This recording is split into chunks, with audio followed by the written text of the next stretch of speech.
Russia tonight seeming to step back from the brink of war, starting to signal a shift in tone. Okay, so mirage or real?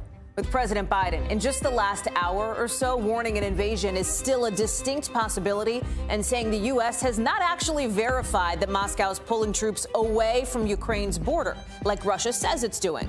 So is the Kremlin's downshift to diplomacy legit or a head fake? We're live at the White House. Plus, are states dropping mask mandates too soon? Should you get another booster? How many shots will the littlest kids really need, and when can they get them? I go one-on-one with Dr. Anthony Fauci for those answers in a minute.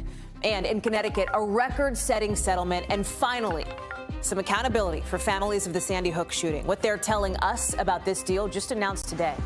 Plus, another breaking news, Sarah Palin losing a big legal fight, why a jury tossed out the libel case she filed against the New York Times. And Novak Djokovic has a shot to be the greatest men's tennis player ever. But he's not willing to get the shot to protect against COVID, instead saying so long for now to two of the world's biggest tournaments. What one former tennis star is hearing about that decision by Djokovic later on in the show. Hey, I'm Hallie. And just within the last hour or so, we heard President Biden delivering a message to Americans that an invasion of Ukraine will have consequences, delivering a message to Russians that we're not the bad guy here, and delivering a message to Vladimir Putin that if you invade, this war will be on you. Listen. To the citizens of Russia, you are not our enemy. But if Russia attacks Ukraine, it would be a war of choice or a war without cause or reason. President Biden choosing this moment to respond to Vladimir Putin, who today sat down with Germany's chancellor to say, A, I'm down to talk this out, and B, to prove that, we're going to partially pull back troops from Ukraine's border. Well, right now, the U.S. is trying to figure out, does the talk match the action when it comes to Russia and Ukraine? Because that's not clear. Check out this video. This is what Russian media says is showing, tanks leaving Belarus. But what we heard from President Biden is the U.S. cannot actually verify that that's the case, at least not right now. What we know is from these new satellite images you're seeing. You see those little dots? Those are a bunch of helicopters and planes and ships all gathering at a base that's within striking distance of Ukraine. And there's another big catch here. Putin is not backing down from his #1 demand, that Ukraine should not be allowed to join NATO. And President Biden made crystal clear Putin is not going to get what he wants on that front. Mike Memoli is at the White House. So, Mem, the discussion had been happening for weeks about whether and when and how President Biden will give a speech like this. He picked today. He picked this moment. He picked this afternoon to come out and address Americans. Explain the thinking on that. And the acknowledgement, the kind of warning to all of us that he gave, that if there are sanctions, that could put a strain on the economy, especially on gas prices. That affects people, where they see it, where they feel it in their wallets. Yeah, Hallie, it was a big deal when we saw this announcement that the president would give this speech with only a couple hours notice, I should add, because we know that this had been a big debate happening behind closed doors for a number of weeks. There had also been a bit of outside pressure as well on the White House to have the president come out and speak somewhat comprehensively to the American people directly about what's going on here and what's at stake. And there were a number of arguments against this kind of speech, including the possibility that Putin might try to preempt the president if he knew he was going to give a big address to the nation and cinema him, as somebody put it to me at the White House. But one of the big arguments for this speech was about the domestic politics. If Russia invades and the U.S. is going to follow through on its pledge to impose swift and severe sanctions, those sanctions will have a ripple effect through the financial markets that could hurt the American economy, but more significantly and much more tangibly for Americans, gas prices could go up. We know the role Russia has in providing energy stability or instability throughout the world. And so that was really an important part for the president to speak to, saying that there are already preparations underway to try to mitigate any impacts should it happen. Interestingly, at the White House briefing that happened just after the president spoke, one of the questions was maybe a gas tax holiday.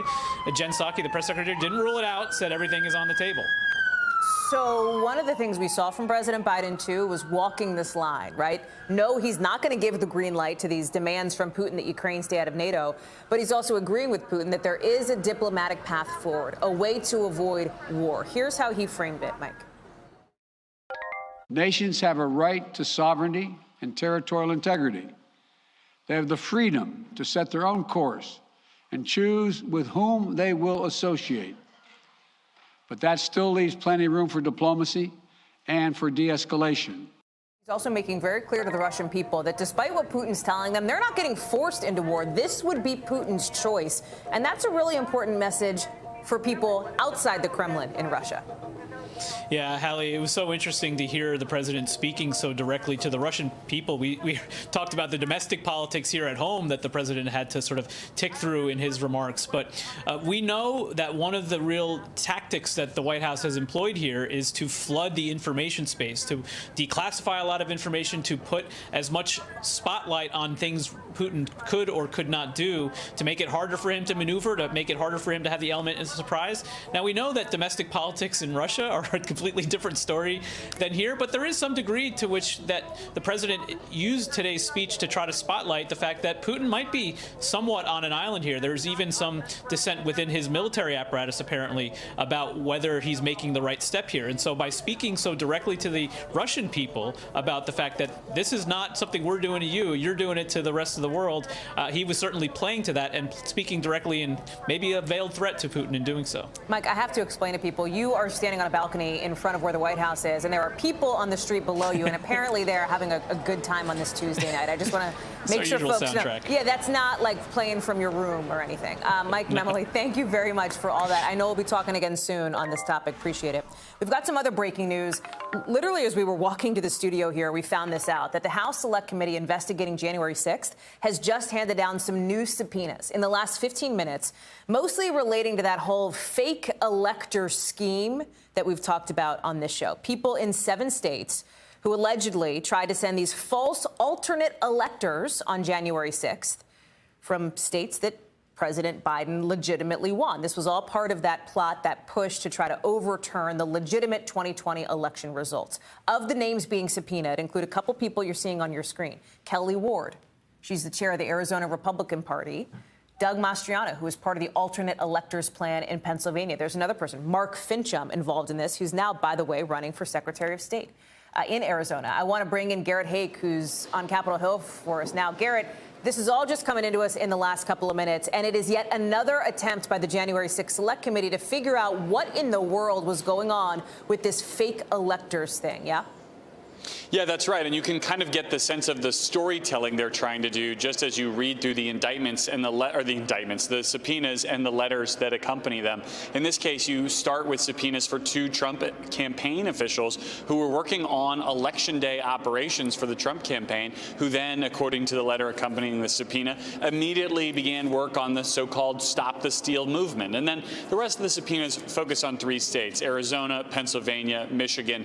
Each of them deals with figures either in the Republican Party establishment there, state-level lawmakers, in the case of Kelly Ward, the state party chair, all trying to find ways to get alternate electors put together to go around the actual winner of their states and to get that information to President Trump and to the vice president before January 6th. So you could really see the picture the committee is trying to paint here with the folks they're reaching out to. Unlike other people that we've talked about, Garrett, who have been subpoenaed by the committee, the potential legal options for this group of people we're talking about, Kelly Ward, Mark Fincham, Doug Mastriano, they might have more limited legal options because they did not work at the White House and could not claim necessarily executive privilege, right? They weren't attorneys for former President Trump and could not claim, let's say, attorney-client privilege like some others who have been subpoenaed and who the January 6th committee wants to hear from.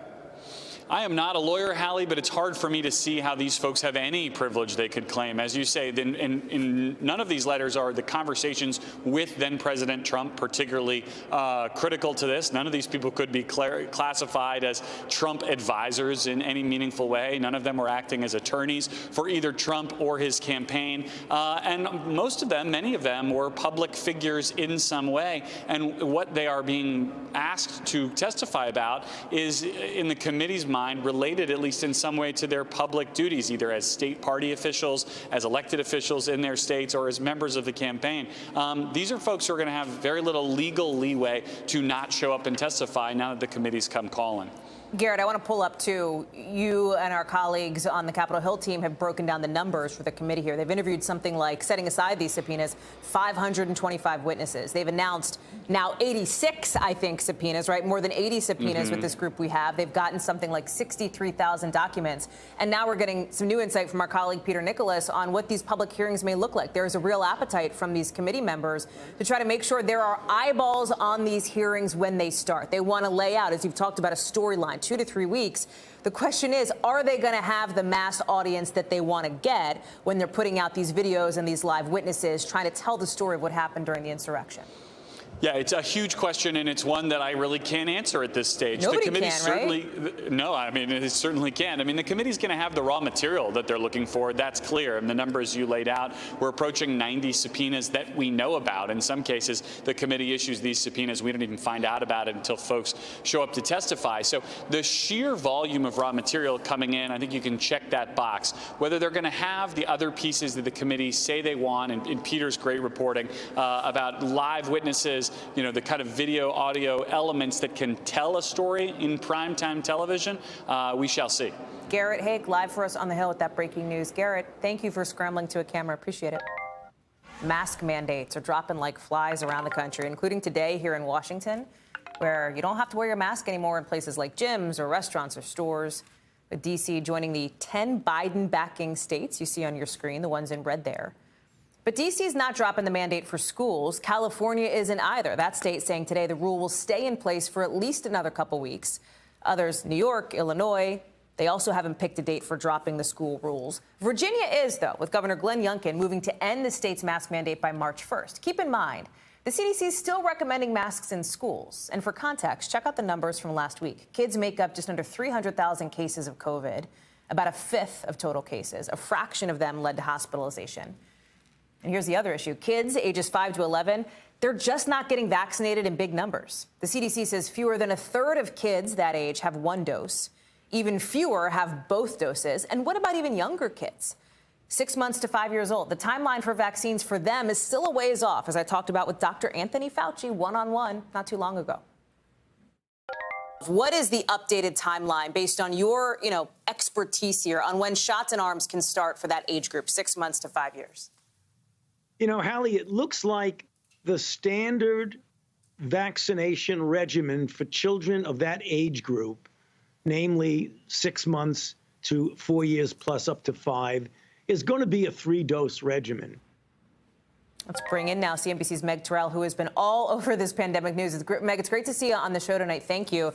I want to talk with you about masks in a second, but let me get your reaction to what you heard from Dr. Fauci related to vaccines for the very youngest kids. This tracks, I think, with your reporting, others reporting that we're looking at, late spring, early summer for that, no?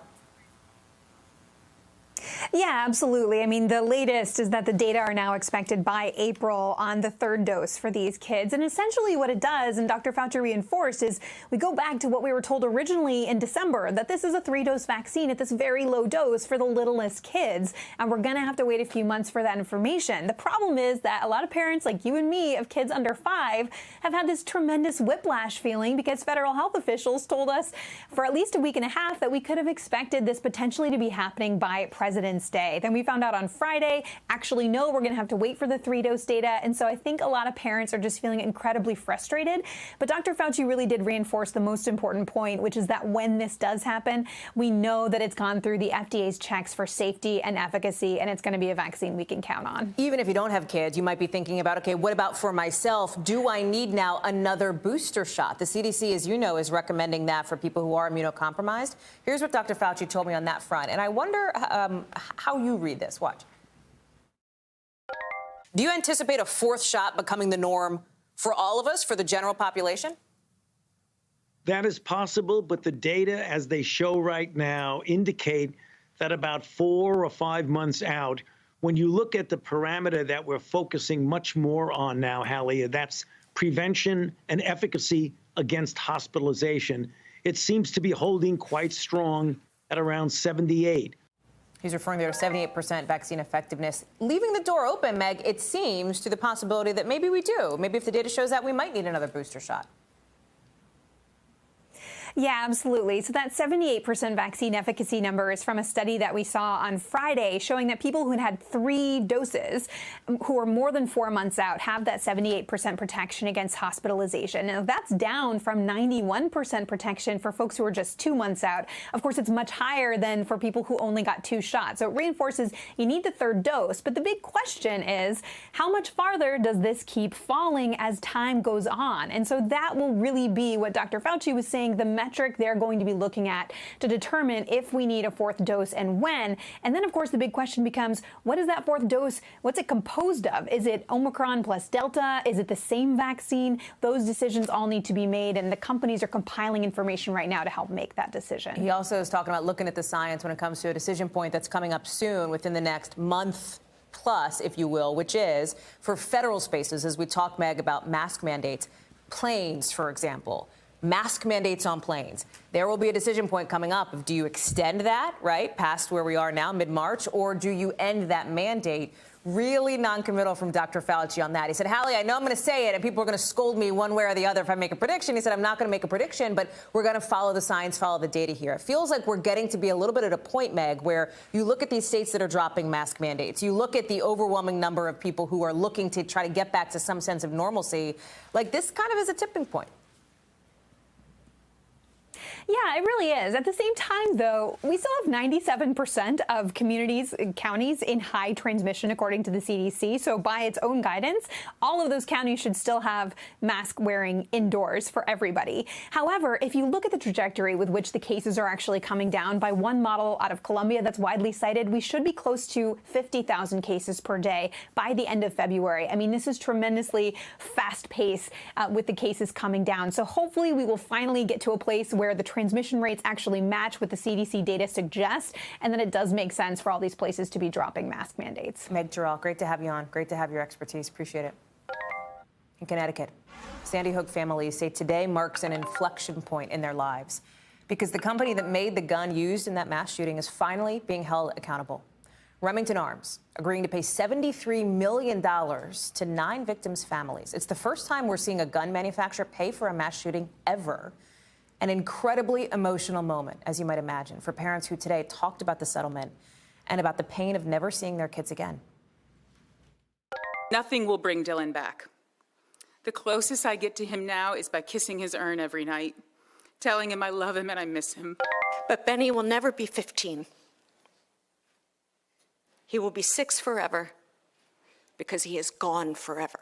6 years is not enough time to take all the photographs and videos that you need to last for the rest of your life. These families first sued Remington, which is now bankrupt, back in 2015, for the way it marketed the Bushmaster AR-15 because, they said, it was marketed specifically to target younger, at-risk men, males.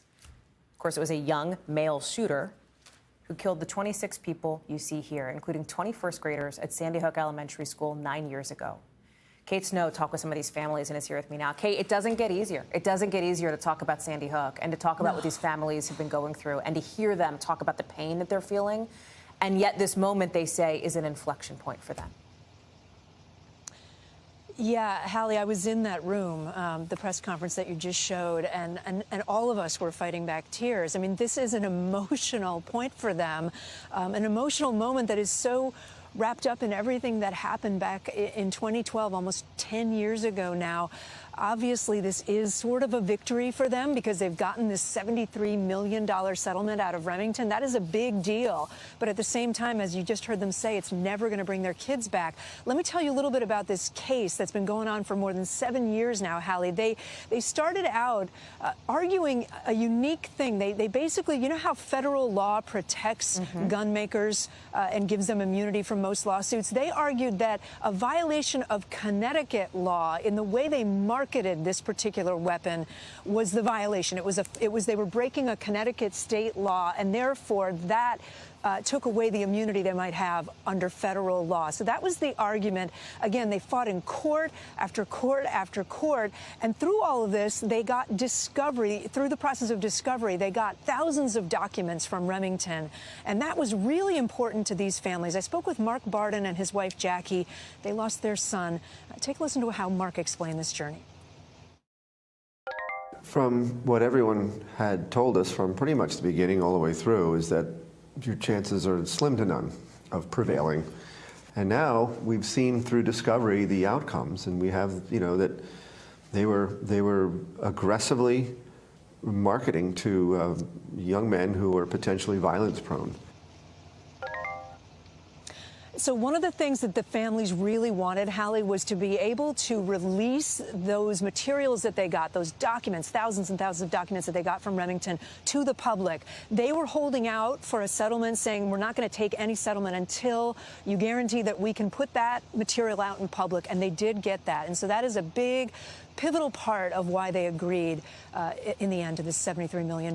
They had been offered less last summer, Hallie, and now they finally agreed today. We talked about what an historic moment this is for these families. But, Kate, when you talk about the idea of how this lawsuit went down, right, how the settlement came about, and the specifics that it related to Connecticut law, right, when you talk with experts about this, is there any sense that this may become more common, or because this case is so specifically tied to Connecticut, might that not be the case? It's kind of both, Hallie, from the experts we've talked to. It's not going to, they say, not going to open the floodgates, and this will be something that everyone tries. But it does potentially give a roadmap for future cases, potentially, if they have similar facts and if they have a law in their state that they can use, again, to get around the federal law that offers immunity and protection to gun makers.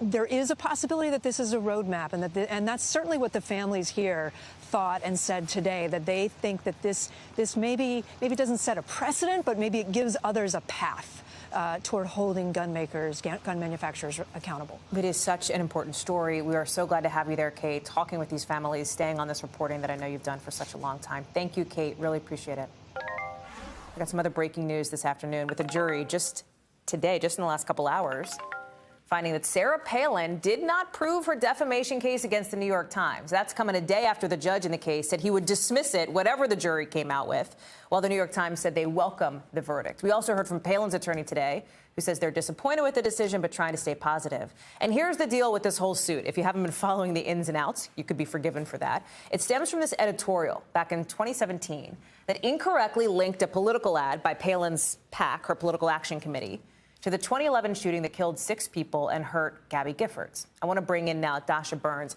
And Dasha, we heard from the jury one day after we heard from the judge, who said, hey, we're going to get this dismissed anyway. So why is this significant? Why does this matter? How did it go down?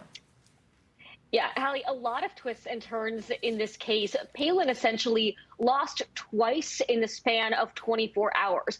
First, yesterday, the judge dismissed the case, saying that Palin's legal team did not provide enough evidence to prove that the New York Times defamed her. And then the jury today essentially saying the same thing. Now, the lawyers and legal experts I've been talking to say the timing of the judge's decision was pretty unusual. But there's a lot of aspects of this case that are kind of unusual. To begin with, it's not common for a defamation case to make it to court in the first place. And the reality is the laws that are in place set a very high bar, Hallie, especially for public figures like Sarah Palin.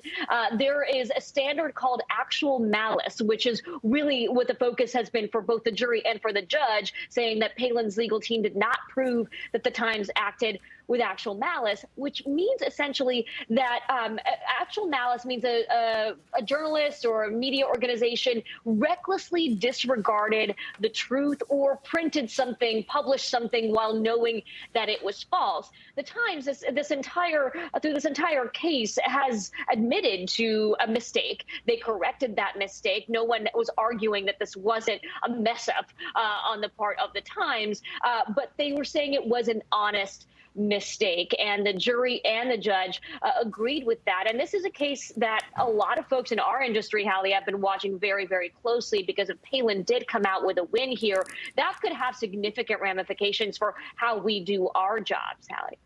Dasha Burns bringing us the latest on that. Dasha, great to see you. Thank you. Coming up, Prince Andrew changing his mind, apparently, and deciding to settle a sex abuse lawsuit. We're going to talk about that apparent 180 and why right after the break.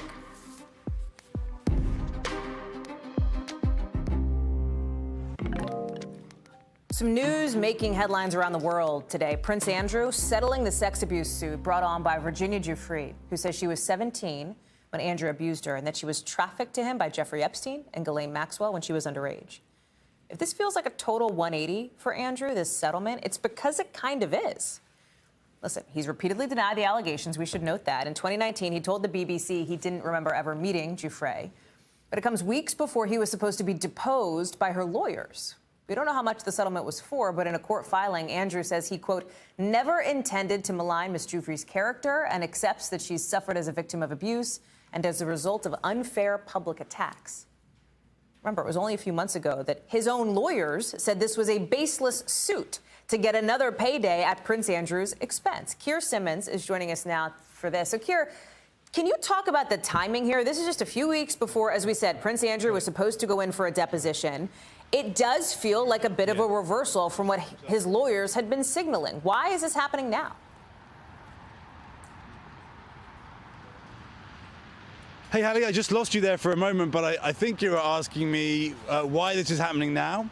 And listen, it's pretty stunning, actually. I think legal minds aren't surprised so much, but royal watchers are fairly taken aback, many of them, because Prince Andrew had given the impression that he was going to fight this all the way to that court in New York. And just think about how much he has given up, if you like. I mean, he's lost his royal title. He can't officially be called His Royal Highness anymore. He's lost his patronages. He gave that interview to the BBC in which he insisted that he hadn't met Virginia Giuffre and that a photograph of him and her wasn't real, effectively. He couldn't understand it. All of that to now reach this settlement. Now, we don't know the details of the settlement. For example, we don't know how much Prince Andrew has agreed to pay to a charity of Virginia Giuffre's choosing. So, you know, we have to be careful about how we read this at this stage. But listen, the reality is that Prince Andrew's royal standing will very likely never be recovered, and that is the ultimate outcome for him of all of this. I want to get back to that point, Keir, but let me ask you this about the court filing, because it says that Prince Andrew commends Giuffre's bravery and commends other survivors in standing up for themselves.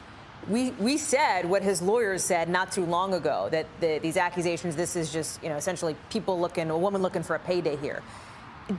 Based on the reporting that you've done and the people you've talked to, is there any sense from experts that this is partly a reputational fix? For Prince Andrew, I don't think this is a reputational fix, honestly. Certainly, Virginia Giuffre has been vindicated effectively. Listen, Prince Andrew hasn't admitted anything, but equally, you know, he hasn't been able to prove his case, if you like. And so, yeah, I think really for Prince Andrew, he kind of just reached the end of the road, certainly the end of the legal road. Again, I mean, legal minds kind of aren't surprised by this.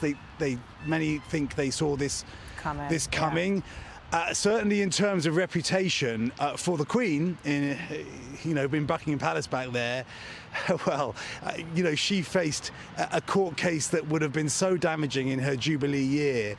So perhaps ultimately her view won out. Again, though, just last month, when she made that statement that Prince Andrew would lose his royal title and his patronages, she also said in that statement that he would fight this case as an individual, not as a member of the royal family. So all the indications were from palace officials and from Prince Andrew that he would continue to battle away, if you like, and now this. No chance, Keir, that he becomes more of a public figure after this, right? Does it feel like, based on everything that's happened, based on, as you've described here, the fact that he is no longer, you know, fighting this as a member of the royal family, he's lost his military titles, his charities, etc. Like, I mean, at this point, it feels like, does he just kind of fade into the background?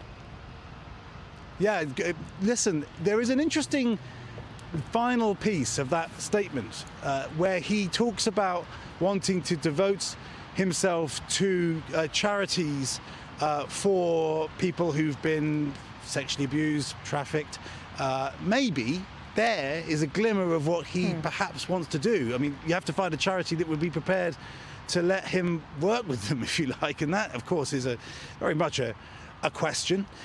But maybe that's a sign that he still is looking for some kind of path for himself. At the same time, I think what we're also seeing, Hallie, is the royal family slim down. This isn't the way the Queen would have wanted it, with Prince Andrew clearly, but there is now a core team. You know, the Queen, Charles, Camilla, William, Kate, and I think we're going to see more of that.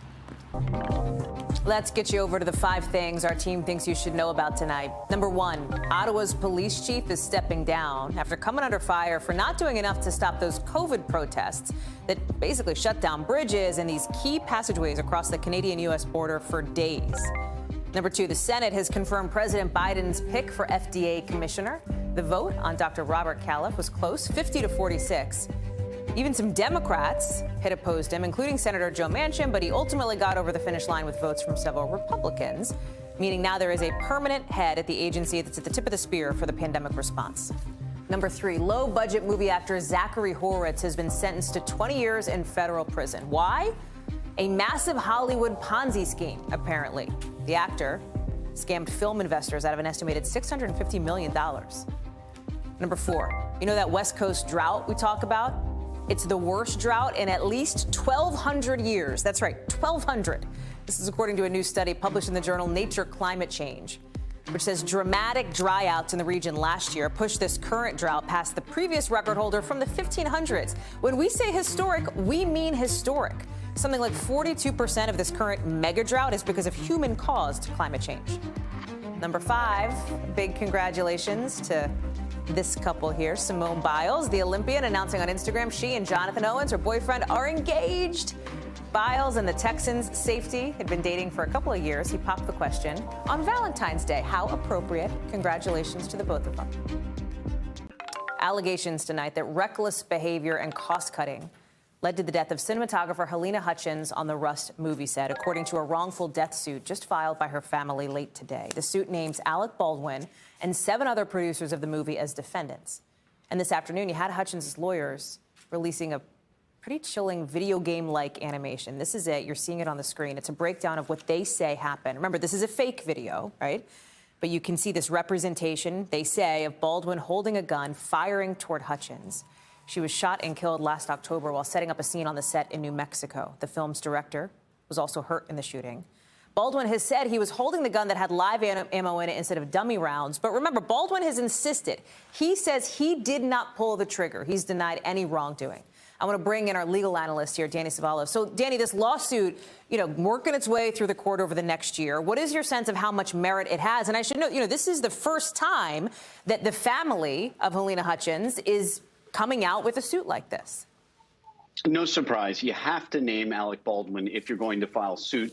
He's the one who pulled the trigger, allegedly, and he's also allegedly a producer. He's somebody with some supervisory control. But generally speaking, in the case like this, like some other plaintiffs have done, you want to name anyone and everyone who potentially could have liability. The approach generally among a lot of lawyers is sue everyone, let them figure it out. And they will. They will start conducting their own investigations, counter investigations to figure out who exactly is responsible. And ultimately, at the end of the day, even with a deep pocket, someone as wealthy as Alec Baldwin, this is about insurance coverage, primary coverage, excess coverage, whether or not there's enough coverage here to satisfy a judgment, because most of these folks individually don't have the funds to do that. It's going to be about what insurance policies covered this claim.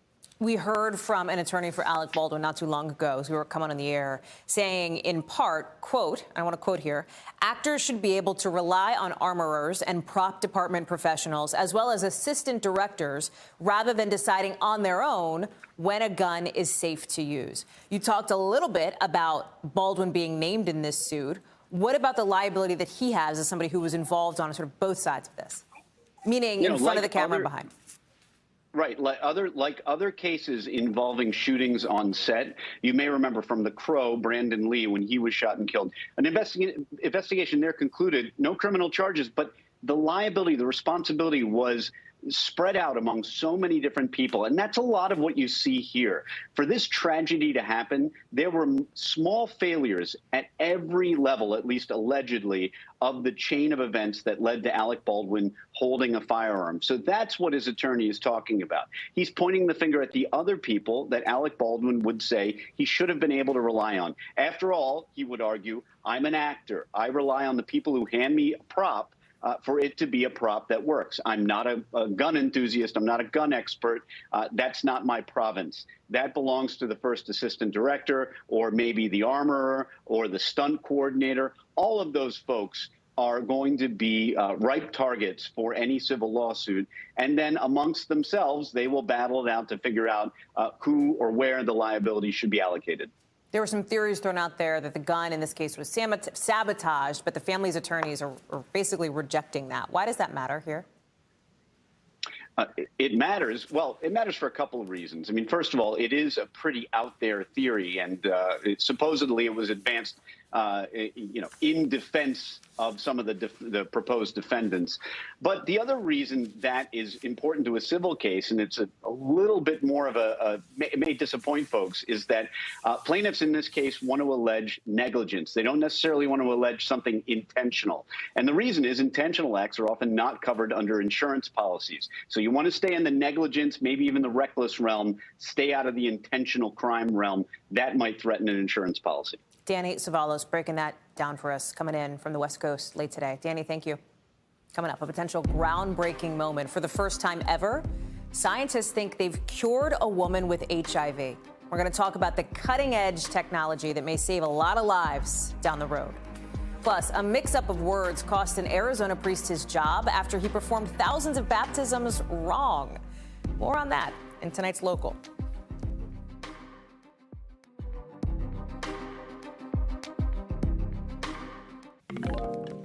NBC News covers hundreds of stories every day, and because you couldn't possibly read or watch or listen to them all, our bureau teams have done it for you. This is what they tell us is going down in their regions in a segment we call The Local. Out of our Southeast Bureau, police in Kentucky have charged a man with attempted murder after shooting at a Louisville mayoral candidate. 21-year-old Kentez Brown is accused of shooting into Craig Greenberg's campaign office and then running away. Nobody was hurt, but one of the shots grazed Greenberg's sweater. Police don't know Brown's motive. He's a known activist in the community and had recently announced a run for city council. Our Midwest Bureau reports a week of protests at the Ambassador Bridge in Detroit cost the car industry nearly $300 million. We're talking about a bridge that's the busiest border crossing between the U.S. and Canada. A Michigan-based economic group did an analysis that found GM, Ford, Honda, others suffered some big-time losses because of shortages and slowdowns at plants. And out of our West Coast Bureau, a church in Phoenix says all the baptisms performed by one of its priests are not valid. Why? Because he used a wrong word during the sacrament. Instead of saying, I baptize you, he had been saying, we baptize you. It's not clear just how many baptisms he performed, but the priests have been practicing for more than 2 decades. He has stepped down because of the whole thing. Big breakthrough today in the world of scientists, because experts say they may have cured a woman of HIV for the first time ever. She would be the 4th person ever to be cured. The other 3 were men. The woman of mixed race was treated in New York City. She was diagnosed with HIV in 2013 and leukemia in 2017. And scientists used cutting-edge treatment to try to help her. First, she got a transplant of umbilical cord blood. And then a day later, doctors gave her a transplant of adult stem cells. In the U.S., for backdrop, for context here, there's about 1.2 million people with HIV. Every year, there are more than 35,000 new infections. Scientists are really hopeful that their success here will expand the number of people, the pool of people who can get this kind of treatment, to maybe several dozen a year. Dr. John Torres is joining us now to break this all down. Dr. John, this is so interesting, right? A cure for HIV, the possibility of that has felt elusive to so many people for so many years. But now you have this woman who scientists say is a success story. What's important to know about this? You know, the important thing to know is that they are heading in the direction of getting that elusive cure to HIV, and this is another step in that direction. And like you mentioned, you know, she was diagnosed with leukemia, which is what they initially wanted to treat, and they used this technique to treat the leukemia, but at the same time treat the HIV she'd also been diagnosed with. And this has only happened to a few people around the world, and they're calling it a functional cure, meaning that so far, for the years they've traced her, she seems to be cured of HIV. They're keeping their fingers crossed, but they're also holding their breath because they want to make sure that continues throughout the rest of her life, Hallie. And they're also being careful not to, as they say, they don't want to overcall it, right? They're saying she's in remission for now because this is so difficult. Exactly, and that's the same thing. Functional cure, remission, they're using those words, and scientists are reluctant to use the word cure unless they're absolutely sure it's cured. But this is difficult. Like you mentioned, there's a handful of people every year that could get this possibly, but it can set research forward a lot more and push them in the direction they need to go to get that cure. Can you explain why more people wouldn't be eligible for this? Doctors say it's not really feasible for like a broad group of people because of some ethics stuff. Explain some of this. Exactly, and in her case, remember, she had HIV and leukemia, so they were treating leukemia, which is life-threatening at this point. The HIV can be treated with medication, but not cured. The leukemia, they needed a stem cell transplant, so they have to essentially wipe out her immune system, and in this case, they gave her umbilical cord stem cells, and then a few days later gave her adult stem cells that had resistance to HIV with the hopes that that would happen. But this is a very dangerous procedure, which is why they're saying it's only for people that have these conditions that are otherwise life-threatening, and not for the overall HIV population that's out there. But again, it's pushing research forward and encouraging them to go in a certain direction, hopefully getting that cure. Sounds like a big deal, Dr. John. It is a big deal. And I think a lot of people are smiling right now saying, you know, we're one step closer to something 10 years ago. We didn't even know if that would happen. Dr. John Torres, thank you so much for bringing us that tonight. Coming up, tennis superstar Novak Djokovic talking tonight, promising to ditch big tournaments over his own vaccination status. Why he's willing to sacrifice his chance at history if it comes down to getting a COVID shot. We're talking about that next.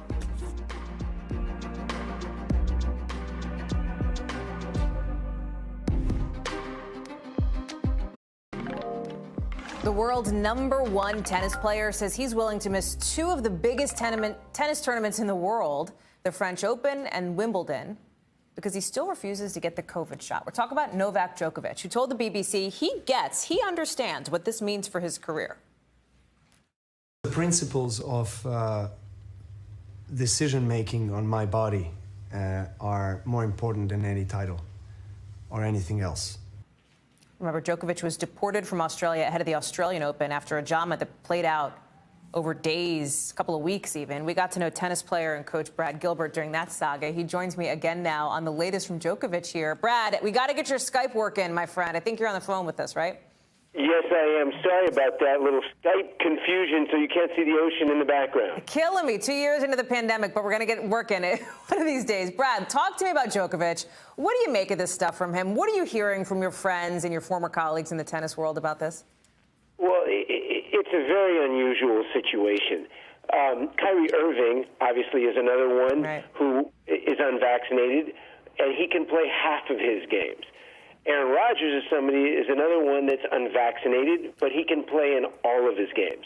Novak Djokovic, it's his choice to be unvaccinated. He says that he's not against vaccinations, but he doesn't want to put anything into his body. But the situation with him, though, is now at every country you go to, it's up to that country if they're going to allow you to enter their country as unvaccinated. And there's a lot of countries now that are not going to allow you to come into your country unvaccinated. Then there's local, there's state. Right. So he will now have intricacies coming into every country. And I can't imagine that it won't be too long before some of the huge sponsors that he has will probably start to think, you know what, maybe, something has got to change here. You talked about Djokovic's comments on what he puts into his body. I want to play for folks who haven't seen it what he had to say on that. Watch. I was never against vaccination. I've always carefully reviewed, assessed everything that comes in from the supplements, food, the water that I drink, or sports drinks, anything really that comes into my body. And yet, Brad, the science, the facts show that not being vaccinated, right, puts you at higher risk than getting vaccinated. And so I wonder how you put this into context. You talk about sponsorships potentially on the line here. Isn't his ranking on the line if he keeps missing majors too? He seems to get the consequences, as he says. And to him, it feels like he's saying the principle outweighs all that other stuff.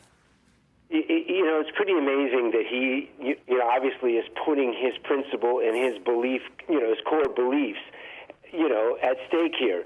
But you can't change how the last couple of years have gone. And so if he's willing to do this, his ranking will drop. He will not get into tournaments.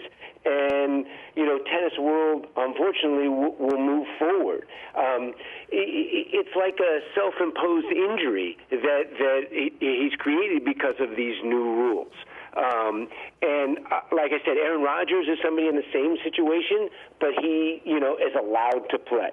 So since you're not allowed to play at a lot of these tournaments, you have figured it had been an easy thing, no-brainer, just get vaccinated. But obviously he doesn't want to, and so since he's not, these rules are going to apply to him, and just like anybody else who is not vaccinated who wants to travel internationally. Good luck with all of these things that you have to do now. Brad Gilbert. Brad, it's always great to have you on, whether by phone or by Skype or hopefully someday soon in person. Enjoy the ocean, my friend. Sorry about that. We'll fix it next time. All good, man. We'll talk to you soon. And we'll talk to all of you soon, too, because that does it for us this hour. We're so glad that you've joined us tonight. We're going to have a lot more for you here tomorrow, same time, same place. Coverage picks up right now.